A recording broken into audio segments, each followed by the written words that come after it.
Hello there, Battle Brothers, and welcome to yet another video, and welcome to yet another review video. Today, we are reviewing yet another installment in the Horus Heresy series. Today, we are reviewing Garro, The Weapon of Fate by James Swallow. Yes, I'm once again showing you a digital copy. Once again, I couldn't find the physical copy out there in the world, which breaks my heart, but I have read it, and that is what counts, right? Now, I've been looking forward to reading this one for a long time, and I have skipped ahead. It's like the 42nd or something volume of the Horus Heresy series, but that's okay, because we know that they are not really, or they weren't published in a chronological order as far as the order of events goes. Garro, for example, this particular novel by James Swallow, collects material written by James Swallow about Nathaniel Garro throughout, like, the entire Horus Heresy existence, and what's more, it really collects not only the short stories and novellas that he wrote, but also audio plays that he wrote. There's a nice afterword in that book saying why it was done so, that he started, with the flight of the Eisenstein as I like to call it, and that Garro actually has been a part of the Warhammer 40k lore for a long time, first appearing in some of the old codexes, and even like having a model or something like that, and then, of course, introducing him in the flight of the Eisenstein when they started to realize, we actually want to make the Horus Heresy like a gigantic, epic series of novels, so we can focus on this and that character and make more money. And I'm willingly giving them my money, like, for such a good literature. Yes, absolutely. And so it really collects I wouldn't say the entire story, but up to date when it came out. I think that 2012, 2016, something like that. It came out, and it collects like everything. They transcribed or adapted, the old audio plays into this format and basically made a novel of it. And I've been looking forward to it for one simple and single reason.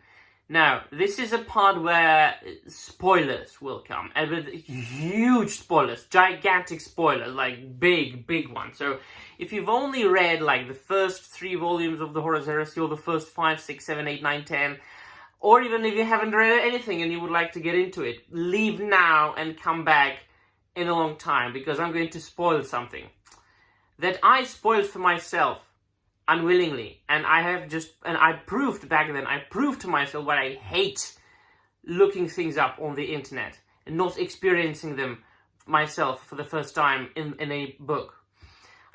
So now the part comes. I was looking for something about whatever, I don't know, I don't really remember. I might have been looking for for the next book to read, as far as the chronology, and I spoiled for myself that Garviel Loken survived the atrocity at Istvan 3. And I was like, oh my god! By throne! And I'm like, Jesus, why did I spoil it for myself, man? So, I knew that I was going to read about Nathaniel Garro finding, at the order of Malkador the Sigillite, he was going to find Loken again, and that Loken is going to become one of the Knights Errant.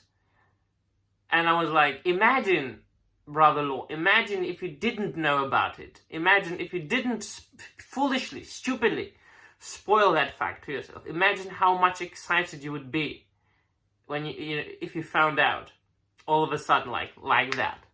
Such a great character Garviel Loken is. So yeah, that was the unfortunate fact, but it didn't spoil the enjoyment of the book for me. It didn't spoil the experience. It was absolutely a fantastic book. It provided me with a fix.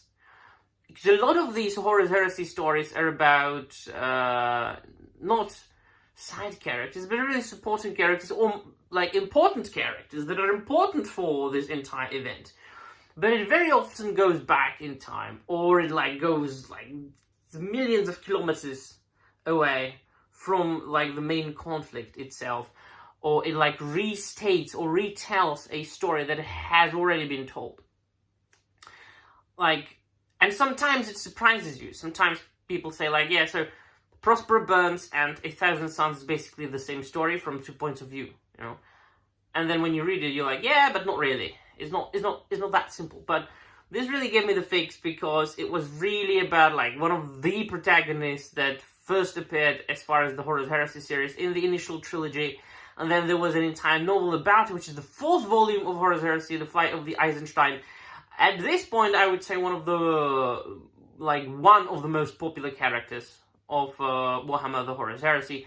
Nathaniel Garro, formerly of the Death Guard, of course, one of the traitor legions under their Primarch Mortarion. They were badass characters. Let me tell you, they toasted with poison because they were like raised and made into Astartes on a planet like filled with poisons and stuff. Fantastic. Barbatos, something like that. I think so. Might be blanking on the name, but I think it's called Barbat or something. And so, obviously, they turn traitors. We know that. Not everybody, of course. Not everything's black or white and black and white. This is like what I love about this series about Horus Heresy in general is like everybody, not everybody, but it's kind of a general knowledge, right? So there are loyalist legions and there are traitor legions. You know, and then they became like the Chaos Space Marines and things like that. So we know that like World Eaters are villains, and Thousand Suns are villains, and Emperor's Children are villains. Like they are the traitor legions, so on and so forth. But in this book, we have characters that stay loyalist, despite their entire legion like became traitors, like Emperor's Children. Thousand Suns, I think. Do we meet a Thousand Sun? I'm not sure, but there was a World Eater that stayed loyalist. Loken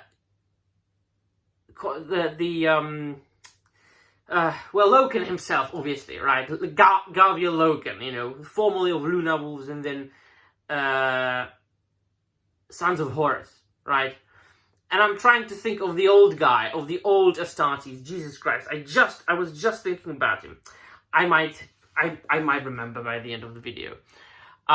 So this is basically moving the story forward and providing us with the beginnings of a lot of things that we know from the later lore. Like we see the beginnings of the fortress at Titan that was being built for the Grey Knights. And of course then we see new alliances being formed. And we meet characters that we met with love in the initial trilogy, like Euphrates Keeler, Cinderman, Garro, Loken, and even one that that actually shocked me. There was this assassin from the Nemesis novel, one of actually who turned out to be like a good guy. Blanking on the name, and he was one of the team of assassins. I reviewed Nemesis on my channel, just check it out. And he was a part of a team of assassins that was sent to attempt to assassinate Horus. They failed, of course, because Horus sent somebody else in his stead. And then he escaped. He was, was he like the only one who survived? And then he got turned by Horus, and he attempted to assassinate Euphrates Keeler here.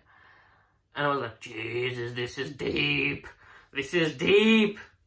Very good writing. And again, multiple levels. There's a lot about the character and the psychology and the psyche and the emotions of Nathaniel Garro, really making him, like, humanizing him, you know? So I do suggest you, because it's kind of a stereotype, right? About the Space Marines. That they are, these emotionless killing machines created by the Emperor, you know?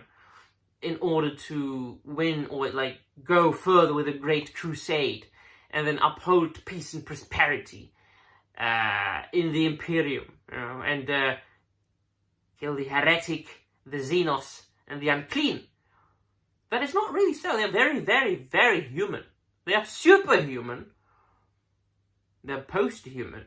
But they do really, especially some, not all of them, but some of them, and it's very strongly felt in the character of Nathaniel Garro. They kept like the humanity in their hearts, in their souls. And of course then, that makes the reading better because you can actually sympathize and empathize with the character. And of course you have to make the hero go through trials and tribulations, through suffering and fight. Because if there was only like a character or characters, you know, superhuman characters that feel no emotions, that just, you know, perform their emperor's will, and they win every fight, and or if they lose, they don't really, or I mean, if they get killed, they don't really care. Wouldn't really make for a very good read, or it might, but it would get old very quickly. And so I appreciated all that and more about the novel. I'm still blanking on the name. I'm going to remember the moment I turn off this camera. I'm telling you that. Never mind. Let me know in the comments down below what you think. Thank you very much for watching, my dear friends, and that'll be all. And remember, the Emperor protects. Of course I remember. The moment I switched off the camera, the moment I turned it off, Yacht and Cruise, me. The Emperor protects. Bye.